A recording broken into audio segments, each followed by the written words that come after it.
Hi అండి, అందరికీ నమస్కారం. గుర్రం పాపిరెడ్డి సినిమా 19th రిలీజ్ అవుతుంది. ఈ మధ్య సినిమా రిలీజ్ అవ్వాలంటే సినిమా హిట్ అవ్వాలంటే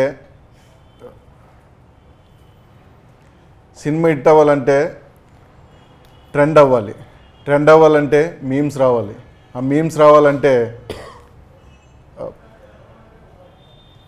మీమ్ గాడ్ బ్లెస్సింగ్స్ ఉండాలి. ఆ బ్లెస్సింగ్ తీసుకోవడం కోసమే ఈరోజు మీమ్ గాడ్ దగ్గరికి వచ్చాం. సార్ బ్లెస్ చేయండి సార్. చెప్పండి సార్, మీరు చాలా కథలు వింటూ ఉంటారు కదా సార్. పర్టికులర్లీ గుర్రం పాపిరెడ్డి సినిమాని ఓకే చేయడానికి రీజన్ ఏంటి సార్? గుర్రం పాపిరెడ్డి సినిమాలో నాకు చాలా ఎక్స్క్లూజివ్ క్యారెక్టర్. అంటే ఈ క్యారెక్టర్స్ అన్నిటితో ఆడుకునే క్యారెక్టరు కొంచెం దాన్ని ఏమంటారు, మెయిన్ క్యారెక్టర్ లాంటిది ఆల్మోస్ట్. అది దో హీరో హీరోయిన్ వాళ్ళు ఉన్న కామెడీ సెటప్ అంతా ఉన్నా కూడా డైరెక్టర్ నాకు స్టోరీ చెప్పినప్పుడు there is something new, there is novelty in this film అని యాక్సెప్ట్ చేద్దాం అనిపించింది. ఊరికి అలా చెప్తున్నాను కానీ సినిమా కూడా చేస్తాం కదా. నువ్వు సినిమాలో కదా విలన్వి, విలన్ కదా సార్. ఈ సినిమా కదా అసలు జనరల్గా సినిమాల్లో విలన్ క్యారెక్టర్స్ చేస్తాం. ఇక్కడ ఫ్రీగా ఉండొచ్చు, పెద్ద ప్రాబ్లం అలా ఉండాలి. ఇప్పుడు ఏదో మర్డర్ చేసి వచ్చిన వాళ్ళగా రైట్. ఎందుకంటే జీవన్ నాకు బాగా తెలుసు కాబట్టి తన మీద కొంచెం జోక్ చేస్తుంటాను. You are known as the the king of comedy atla anochu, and you have made so many crores of people laugh over the years. They not just like specific to our language but like everywhere all over the world, right? Ante who is that one person who makes you laugh the most? అదే ఉంటుంది పర్టికులర్గా ఇలా చేస్తే మనం కూడా నవ్వచ్చు అనేది. ఇది there is లాఫ్కు ఉన్నటువంటి పెద్ద advantage as well as disadvantage ఏంటంటే, మనం సినిమా చూస్తున్నాం అనుకోండి, సినిమా చూస్తున్నప్పుడు నవ్వొచ్చినప్పుడు ఆపుకొని ఇంటికి వెళ్ళి నవ్వలేం, ఇక్కడే నవ్వాలి, స్పాంటేనియస్గా నవ్వాలి. That shows the standard of comedy, the potentiality of comedy. అక్కడ చూస్తున్నా కానీ భలే నవ్వొచ్చిందిరా అని. అదే మీరు ఫైట్స్ కానీ లేకపోతే రొమాన్స్ కానీ లేకపోతే ఇంకో క్యారెక్టర్ ఆర్టిస్ట్ కానీ అద్భుతంగా చేశాడనుకోండి, లేకపోతే ఈ సాంగ్స్ ఇవి చేశాడనుకో, ఇంటికి వెళ్ళిన తర్వాత సినిమా చూసి డైనింగ్ టేబుల్లో భోజనం చేస్తే భలే చేశాడు కదా సాంగు అని డిస్కస్ చేసుకోవడానికి ఉంటుంది. Comedy has no scope for that.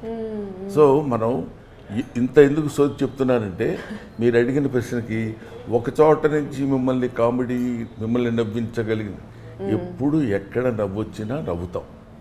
నవ్వటం అనేది very common factor for common human being.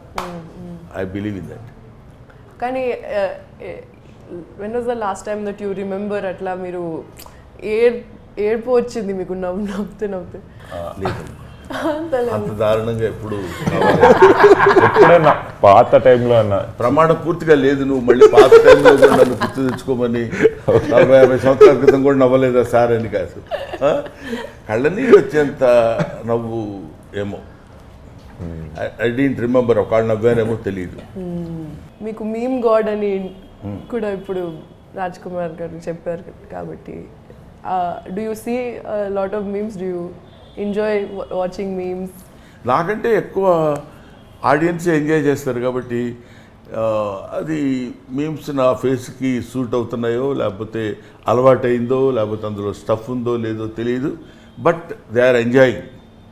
Brahmanandam, the face of Brahmanandam motto is to make them others laugh. That meme is giving most ఒక ఇన్ని కోట్ల మందిని నవ్వించే ఫేస్ భగవంతుడు నాకు ఇచ్చినందుకు I felt I shall be ever thankful to God. అటువంటిది సరే మీమ్ గాడ్, మీమ్ డెమోగాడ్ అట్లాంటిది ఇవన్నీ వాళ్ళు ఇచ్చేవి ఉంటాయి కొన్నాళ్ళు. Of course we will enjoy it for time being. Sir, మీకు అసలు ఇంత ఇమేజ్ ఉన్నాక ఏదన్నా గ్రూప్ ఆఫ్ పీపుల్ని కలిసినప్పుడు ఫన్నీగా ఉండాలి అని ప్రెషర్ ఉంటుందా ఎప్పుడన్నా? నాకు ఫస్ట్ రెండు ఇదేంటంటే answers. First answer group of people కలిసిన తర్వాత నేను ఎప్పుడు గ్రూప్ ఆఫ్ పీపుల్ని కలవను. First point it's true, I'm not joking. ఎందుకంటే నాకు 2-3 కంటే ఎక్కువ ఉంటే గ్రూప్గా ఫీల్ అవుతాను నేను. కాబట్టి ఎక్కువ అది ఉండదు. తర్వాత మనం ఇక్కడ ఫన్నీగా ఉండాలి ఇక్కడ అనేది, అదే నేను చెప్పాను, ఫన్నీగా ఉండటం అనేది we cannot get it from out side. That is instinct. ఇప్పుడు అమ్మాయి ఏదో ప్రశ్న, మీరు ఎప్పుడన్నా మీ జీవితంలో రిగ్రెట్ అయ్యి నెలకేసి బాదుకొని కొట్టుకున్నారా అని అడిగినప్పుడు మనం ఇప్పుడు దీనికి మనం ఏం ఆన్సర్ ఇవ్వాలి అని ఉండదు. ఆటోమేటిక్గా అక్కడ ఉన్న సిచ్యువేషన్ బట్టి నవ్వు వస్తుంది, వీల్ ఎంజాయ్ ఇట్. సార్ మీ లైఫ్లో లైక్ మీరు ఎదిగిన స్టేజెస్లో కానీ ఏదైనా కానీ లైక్ మనం పెరిగే కొద్దీ మన మెచ్యూరిటీ లెవెల్స్ పెరుగుతాయి, మనం అన్నీ తెలుసుకోవడం స్టార్ట్ చేస్తాం, ఇవాల్వ్ అవ్వడం స్టార్ట్ చేస్తాం.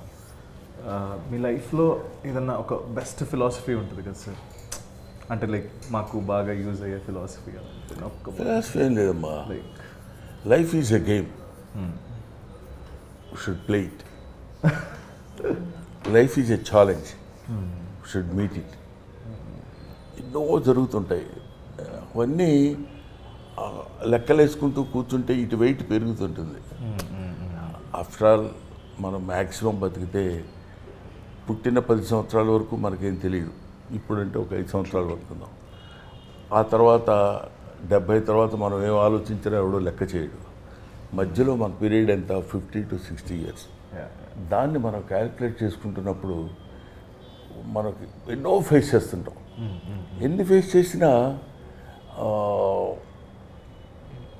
ఫేస్ చేసిన దానిలో ఉన్న పాజిటివిటీని మనం తీసుకోగలిగితే నన్ కెన్ స్టాప్ అస్. ఎక్కడైనా ఏదో సినిమా ఫెయిల్ అయింది, అబ్బా ఈ సినిమా ఫెయిల్ అయింది, ఎలాగా నెక్స్ట్ ఏంటి? అందుకని మనకు కూడా failures are stepping stones to success. ఇలాంటివన్నీ ఎందుకు పుడతాయంటే మనల్ని మనం ఎంకరేజ్ చేసుకోవడానికి. మన వెనకాల ఎవరు లేరండి, మనకి దీన్ని ఏదో అంటారే ఇండస్ట్రీలో బ్యాకింగ్ ఎవరు లేరు, ప్లాట్ఫామ్ లేదు, ఇట్లాంటి పదాలు కొన్ని ఉంటాయి. ఏం అక్కర్లా, God has given you one platform. You should realize it. You should play in that platform. That's all. You keep on doing. ఇప్పుడు నేనున్నాను, నాకెవరున్నారు వెనక? నాకు నేనే ఉన్నాను వెనక. ఎవరికైనా ధైర్యం వెనకాల ఉందంటే 10 మంది మనుషులు ఉన్నారు, వాళ్ళందరూ నాకు తెలుసు, మినిస్టర్ తెలుసు, లేకపోతే ఇంకొక చీఫ్ మినిస్టర్, ప్రైమ్ మినిస్టర్ తెలుసు. అది కాదు ధైర్యం. నాకు నేనే ఉన్నాను అనుకోవడమే ధైర్యం. If you keep on doing that, ఇంకా నీకు ఇంకొకటి పాయింట్ ఏంటంటే, ఇప్పుడు మీరు అడిగిన దాన్ని బట్టి నీకు నువ్వులా ఉండాలనుకున్నప్పుడు నీకు ఏ ఇబ్బంది ఉండదు. నువ్వు ఇంకొకళ్ళ ఉండాలనుకున్నప్పుడు ఇబ్బంది స్టార్ట్ అయ్యింది. నాకు ప్రమోషన్స్లో అదే ప్రాబ్లం అవుతుంది. లైక్ మనం ఇప్పుడు ఒక ప్రమోషన్స్ నాకు నాలా ఉండాలంటే నేను చాలా తక్కువ మాట్లాడుతాను సార్. బేసిక్ చాలు, ఎక్కువ మాట్లాడమని వాళ్ళు అన్నంత మాత్రాన వాళ్ళ కోసం నువ్వు మాట్లాడితే వాళ్ళ కోసం మాట్లాడుతున్నట్టు ఫేస్లో కూడా తెలిసిపోతుంది. ఎగ్జాక్ట్లీ. వద్దు, అటువంటిప్పుడు వద్దండి, మాట్లాడుకోండి, మాట్లాడకుండా ఉండండి. ఎవరి కోసమో మనం చేయడం అంటే, ఇప్పుడు కామెడీ చేయాలన్నా, యాక్టింగ్ చేయాలన్నా ఎవరి కోసం ఎందుకు చేస్తాం? మనలో ఉన్న పెర్ఫార్మెన్స్, మనలో ఉన్న టాలెంట్, అది నువ్వు ఎగ్జిబిట్ చేయాలి అంతే. చేయడానికి ఏమైనా అనుకుంటారేమో, ఆ ఇన్హిబిషన్స్ ఉన్నప్పుడు మనం we cannot do anything. True sir. నాకు అదే ఒక ఫియర్ ఉంటుంది సార్, బవిడ్ హీరో. అది ఫియర్ కాదమ్మా. అంటే ఎవరైనా ఏమైనా అనుకుంటారా? అది ఆ ఫియర్ నిజంగా నీకు ఉంటే మాత్రం దాన్ని వదిలేయి. That is better. True. Fear అసలు మనం when you are doing a right thing in a right manner, you need not feel fear or shy or something like that. True. If it is right. True. నువ్వు నీ పని నువ్వు సిన్సియర్గా చేయగలుగుతున్నప్పుడు ఇంకా దాని గురించి నీకు సెకండ్ థాటే ఉంటుంది, ఏమైనా అనుకుంటారేమో అని. Let them. అనుకునేవాళ్ళు ఎలాగ అనుకుంటారు. నా గురించి ఇలా చెడుగా రాశాడండి వాడు అంటాడు. చెడుగా రాయటం ఏంటి? వాడు రాశాడు, ఆ చెడుని నువ్వు నమ్ముతున్నావు అనుకో, నా గురించి చెడుగా ఎవరో రాస్తే నువ్వు నమ్ముతున్నావంటే నువ్వు నాకు అక్కర్లా. నమ్మకుండా ఉండేవాళ్ళు ఎవరన్నా ఉంటే వాళ్ళు నీకు కావాలి. వాళ్ళు చెడుగా ఫీల్ అయితే ఫీల్ అవ్వాలి నువ్వు. True true. ఆ డివిజన్ నువ్వు చేసుకోగలిగితే దగ్గరికి రాదు బాధ, ఆలోచన, టెన్షన్, షై, ఏమి రావు. లోపల ఇవన్నీ పెట్టుకుని మనం తిరుగుతున్నప్పుడు కొంచెం అనీజీగా ఉంటుంది. సార్ మీకు లైఫ్లో మీకు ఈ టాలెంట్ ఉంది, వేరే వాళ్ళు నవ్వించగలిగేది అని రియలైజ్ అయిన moment or age? Sincerely I'm telling you Vamshi, swear on my profession, నాకు తెలియదు. నేను నవ్విస్తానన్న విషయం కూడా నాకు తెలియదు. మైండ్ ఈజ్ ఏ టిపికల్ కాదు, దాన్ని ఏమనాలి, ఒక రేర్ బర్త్ నాది. నా గురించి నేను ఈ ఏజ్లో నేను తెలుసుకుంది. నవ్వించడం కోసం ట్రై చేయటం కానీ, ప్రయత్నం చేయటం కానీ, ఓహో నేను బాగా నవ్విస్తానని ఆ రియలైజేషన్ రావడానికి నాకు తెలియదు. బేసిక్గా తెలియదు. చిన్నప్పుడు స్కూల్లో చదువుకుంటాం, ఏదో బ్రహ్మానందం ఉంటే బాగుంటుందా, నవ్వు వస్తుంది అంటారు వాళ్ళు.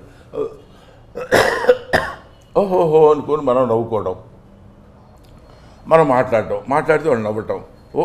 ఆ తర్వాత ఒక ఏజ్ వచ్చిన తర్వాత డిగ్రీ, పోస్ట్ గ్రాడ్యుయేషన్ చదివేటప్పుడు ఓహో మనం జోక్ చేస్తే వీళ్ళు నవ్వుతారనమాట, అంటే మనం మాట్లాడేదాన్ని ఈ జోక్ ఉందన్నమాట అనే రియలైజేషన్ రావడం. ఆ తర్వాత కామన్, ఆ తర్వాత ఏదో అదే క్యారీ అవుట్ అవుతూ. మా mother was a very good, అంటే దాని ఏమంటారు, చాలా ఫన్ మోటివేషన్ ఉన్న. తన మదర్ జీన్స్ వచ్చినాయేమో నాకు అనిపిస్తుంది. ఆవిడ చాలా మాట్లాడేటప్పుడు కానీ ఎవరినన్నా చాలా వెటకారం చేస్తూ మాట్లాడుతుంది. అది ఎక్కడన్నా వచ్చిందేమో. నవ్వు రావడం అంటే ఎవరినో ఎగదాడి చేయడమే నవ్వు రావడం, లేకపోతే ఏడ్చేవలేరా నీ ఫేసు నువ్వు అన్నాడు అనుకో, కొంచెం హర్టింగ్గా అవతల వాడుకున్నా వీళ్ళందరూ నవ్వుతారు. బేసిక్గా నవ్వు ఎంత గొప్పదో అంత ఇబ్బందికరమైన విషయం. మాస్టర్ వస్తారు క్లాస్లో పాఠం చెప్పడానికి. ఆయన వస్తూ కుర్చీలో కూర్చోడానికి కుర్చీ వెనకాల ఉందని కూర్చోకపోతే గబుక్కున ఎక్కడో కూర్చొని కింద పడ్డాడు అనుకోండి. Students are not suppose to laugh కదా, అందరం నవ్వుతాం ముందు. ఇమ్మీడియట్ రియాక్షన్ ఏంటంటే నవ్వు, ఇన్స్టెంట్ రియాక్షన్ నవ్వు. అది ఎక్కడి నుంచి వస్తుందంటే ఆయన కింద పడితే మనం నవ్వటం ఏంటి, ఆయనే కాదు ఎవరైనా, ఎవడన్నా బాధపడితే మనం నవ్వటం, ఆనందించటం, ఎంటర్టైన్ అవ్వటం. అదే కదా ఇప్పుడు వస్తున్న మీమ్స్ కానీ, లేకపోతే మన గురించి ఎవడో ఏదో సోషల్ మీడియాలో అలా రాశారండి, ఇలా రాశారండి, రాసుకొనివ్వండి, లెట్ దెమ్. దాని గురించి మీరు ఎందుకు ఫీల్ అవుతున్నారు, why do you take it to heart అనేది నా point. Of course I may be wrong, there is చాలా డిఫరెంట్ పీపుల్ ఉంటే ఉండొచ్చు. అందుకని నవ్వు మనం ఇదిగో మనం ఇది చెయ్యగలం, మనం ఇది చెయ్యలేము అనేదని కాకుండా ఇట్స్ ఎ న్యాచురల్ ఫ్లో. అది నలుగురు రికగ్నైజ్ చేశారన్న తర్వాత అక్కడి నుంచి మనం జాగ్రత్తగా ఉండాలి. ఓహో మనం నవ్విస్తే నవ్వుతున్నారు కాబట్టి విచ్చలవిడితనం కుదరదు, limits. That's your responsibility to put a full stop or calm off that. ఇన్ని ఫిలిమ్స్ చేశారు కదా సార్, ఎప్పుడైనా మీకు డైరెక్షన్ చేయాలి అలాంటి ఇంట్రెస్ట్ వచ్చిందా సార్? లేదు అసలు. ఓకే. ఎందుకంటే that's a different art. Direction mixed with 24 crafts. Artist is only he will come and do some, వాడికి తెలిసిన యాక్టింగ్ ఏదో ఉంటే అక్కడ చేసి బాగా చేస్తే ఓకే అని, లేకపోతే 4 తిట్లు తిని వెళ్ళిపోవడం వరకు ఓకే. కానీ డైరెక్షన్ అలా కాదు కదా sir. Direction it's got its own ఒక వాస్ట్ సబ్జెక్ట్. అది అనుకుని చేయడం వేరు. మన డైరెక్షన్ ఒక కోడైటర్ మంచి బెడ్రూమ్ పెట్టుకుని యాక్షన్ సౌండ్ కట్ అని చెప్పేయడం యాక్టింగ్ డైరెక్షన్ అనుకునేవాడు చేయొచ్చు. మన కథ విన్నప్పుడు ఎలా అనిపించింది సార్ మీకు? పేరు గమ్మత్తుగా ఉంది, గుర్రం పాపిరెడ్డి అని. అంటే కొత్తగా ఉంది, ఇదేదో కొంచెం వినటానికి ఏదో దాన్ని ఏమంటారు క్యూరియాసిటీ ఉంది ఏంటిది అని. ఆ తర్వాత అతను చెప్పిన స్టోరీలు చెప్పిన పాయింట్స్ అవి చూస్తుంటే తర్వాత డైరెక్టర్ ఈ సినిమాకు పర్టికులర్లీ డీల్ చేసిన విధానం నాకు బాగా నచ్చింది. చెప్పినప్పుడు స్టోరీ బాగుంది, డైరెక్టర్ డీల్ చేసిన విధానం కూడా బాగుంటుంది అనే నమ్మకంతో నేను యాక్సెప్ట్ చేశాను. ముందు అసలు ఇయర్కి ఏదో కొత్త శబ్దం వినపడింది అన్న ఫీల్ వచ్చింది. ఓకే. మామూలుగా ఇప్పుడు గేదెల పాపిరెడ్డు ఇంకోటో ఎవరికి ఇష్టం వచ్చింది వాళ్ళు చెప్తారని. ఇప్పుడు నాకు తెలిసినంతవరకు నా ఎక్స్పీరియన్స్లో కొంతమంది ఏం చెప్తారంటే,